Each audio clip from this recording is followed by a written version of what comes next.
Siyang naghahangad ng pagkukok ng kataas-taasan at nananatili sa kalingan niyong mga pangyarihan.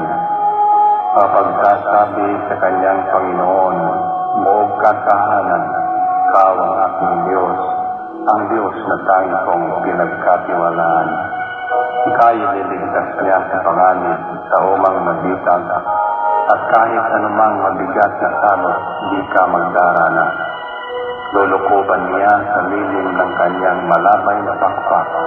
Sa kalingan niya ay natitiyak mo na ikaw ay ligtas. Iingatan niya at ipagsasanggalan pagkat siya ay sapat. Pagkapit ng gabi, di ka matatakot sa anumang bagay. Maging sa gagawing biglaang paglusob, pagsapit ng araw. Ni sa ano pa mang darating na salot, pagkagat ng dilim, di ka matatakot, kasamaan mang araw kung dumating. Kahit na mabuwal sa iyong harapan ang 1,000 tao, sa iyong paligid ang bilang ng patay maging 10,000, di ka matatakot at natitiyak mo hindi ka maaano. Ika'y nagmamasid at sa panunood iyong mamamasdan. Yaong masasama ay makikita mong pinarurusahan. Sapagkat si Yahweh ang iyong ginawang tagapagtanggalang at ang pinili mong mag-iingat sa iyo'y kataas-taasan. Di mo aabutin kay mapahamak at walang darasalan.